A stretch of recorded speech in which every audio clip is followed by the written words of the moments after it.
Welcome to Barking College. I hope very much indeed that you enjoy your time with us and that you can make a contribution to the success of the institution. My name is Ted Parker. I've been Principal of Barking College since 1992. I've enjoyed my time here, and it's a college that I'm very, very proud of. The college is run by a governing body called the Corporation. It comprises 12 members. More or less half the members are business representatives, and we've got community representatives and also staff representation and student representation. The corporation has been in place since 1993, when we went separate from the local authority, with whom we maintain very close contact, but nowadays we're funded by a national body called the Further Education Funding Council, which provides us with our funding of about £12 million per year. Just a bit about the locality that we serve. We are located in the borough of Barking and Dagenham, and we've got very, very close links with the borough, but we're also very close to the border with Havering, and a lot of our students are drawn from Havering as well as from Barking and Dagenham. We also draw quite a lot of students from Newham and also from Redbridge. We are in an area called the London East Tech area, comprising 6 boroughs, and so a lot of work we do with the Tech, particularly in terms of our planning, because they have a good idea what's happening to the local economy. On a broader basis, we're a part of what's known as the London Thames Gateway, an area that stretches right down to Thurrock north of the river and Bexley south of the river, and it's quite important because that's an area that's seen as a key area for economic expansion because of its proximity to Europe and the availability of quite a lot of spare land given the changes within Dockland and so on. So we're seen as within an area with a lot of economic potential, and part of our task is to raise skill levels and qualifications of local people to the levels required to make the most of that potential, and indeed to enable people to lead fulfilling lives. To get an idea of the college fairly briefly, there are probably 3 documents that are of interest. One of these is our prospectus, which lists the wide range of educational programs that we run. We really have quite a diverse offer, covering things like construction, engineering, through to performing arts, media, and covering things like caring, art and design, catering and so on. Very, very wide range of programs that we run to basically to A-level equivalent, which means as far as vocational programs, things like BTEC Nationals and GMVQ Advanced. We do 1 or 2 programs beyond that, but a lot of that we do is up to advanced level 3.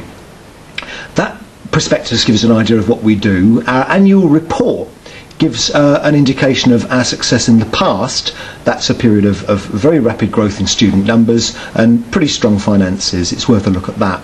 The college has 6 strategic objectives. The first is to develop an inclusive learner-centred curriculum that meets local, regional and national client needs. And I think the purpose of the mentioning the inclusive nature of the curriculum is that we not only want to welcome students that we've traditionally had on courses at the college, and that, for example, includes students with learning difficulties and disabilities, but we also want to welcome in students who have not attended before, perhaps because they've had bad experiences of education. And we try and reach out to them through things like an outreach educational advice centre in the middle of Barking, Vickeringfield Shopping Centre. Our second strategic objective is to create an organisational culture that emphasises staff involvement, teamwork and quality. We make teamwork central to the work of the college, and we also have a strong quality directorate that ensures that the programmes that we run are of a high quality. We have an SMT that meets on a weekly basis, and there are 8 members in that, and the 2 directors of faculty run 17 schools of study, which take responsibility for delivering their programmes within a budget which is determined by their student numbers. It's a system we call caseloading. Our third strategic objective is to exploit the full potential of information technology within the college and also with our business and community partners. I think it's not going too far to say that we're getting pretty close to the leading edge in terms of using the new technology in terms of curriculum delivery. We've got a strong emphasis, for example, on computer-based training. We're expecting to expand that. But we also are fairly advanced in terms of the use of IT in the management of the college, particularly through a new online enrolment system called Portfolio. We're also now beginning to use video conferencing with community and business partners outside the college. Our fourth strategic objective is to help businesses to compete within European and global markets, and the core of that is a quite extensive programme of European exchanges which we've got, in which we'd increasingly like to involve business. We'd like to make sure that our students know how to operate in the business world abroad, and we'd also like to play our role in helping local business to have a global perspective.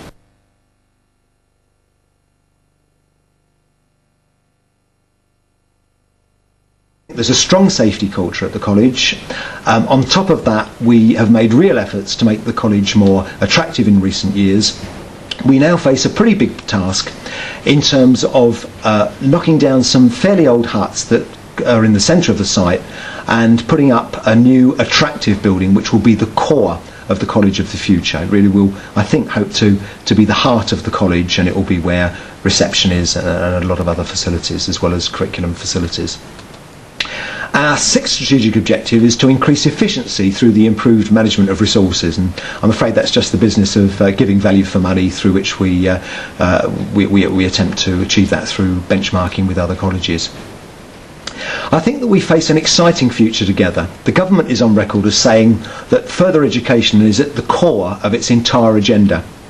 So I think you've joined an employment sector which is of key importance to the future success of the nation. And I also think you've joined a college which has been successful in the past and which, with your help, will be even more successful in the future.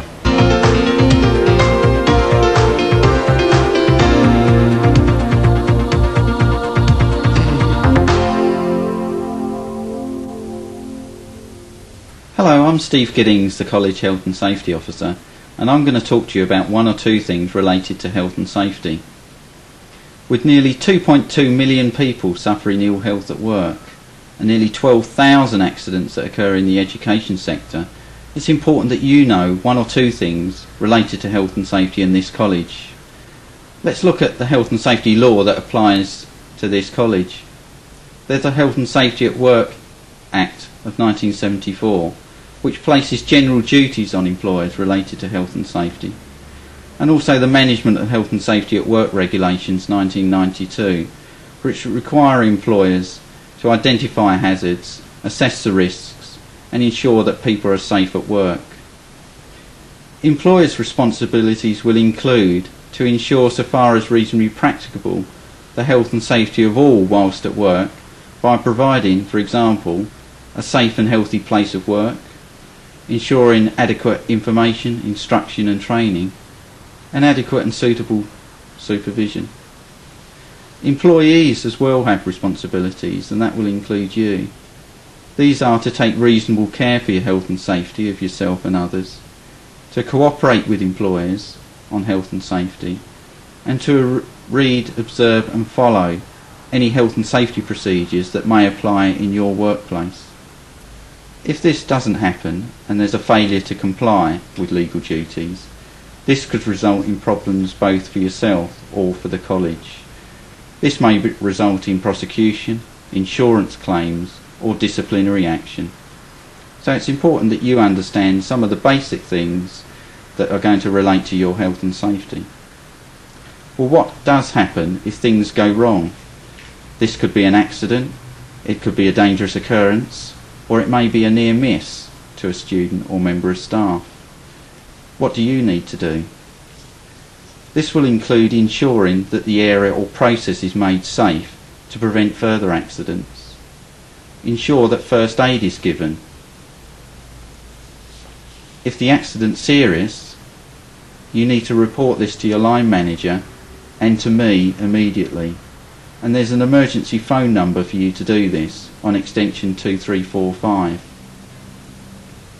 You'll also need to complete the College Accident Dangerous Occurrence Report form and to return this when it's been completed to your line manager, and ensure that this also then is sent to me within the 24 hours of the accident actually occurring. Obviously the first emphasis will be on first aid to ensure the welfare of the person that's been injured.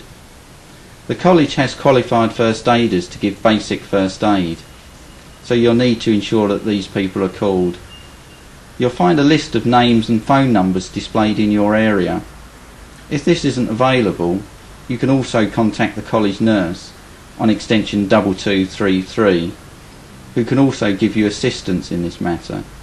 Or you can contact reception on the emergency switchboard number, extension 2345, who will also be able to contact the emergency services for you. Fire procedures. If there is a fire within the college, these are some of the things that you need to know about what to do. If you discover a fire, raise the alarm by using the nearest fire alarm call point. Tackle the fire if it's safe to do so and you've received training on the use of fire extinguishers. Evacuate the building using the nearest exit, but don't use the lifts. Go to the nearest assembly point, which will be detailed on the fire notices displayed at call points, and also on fire evacuation notices on the doors within the workshops. If you're responsible for staff, students and visitors, take a roll call, either using a register or the knowledge you have of that area. But don't re-enter the building until you're told that it's safe to do so and you've received a verbal message from the emergency control officer. For further information, this is available from the staff handbook, the college health and safety policy, directly from your line manager, or you can contact me at any time to discuss anything.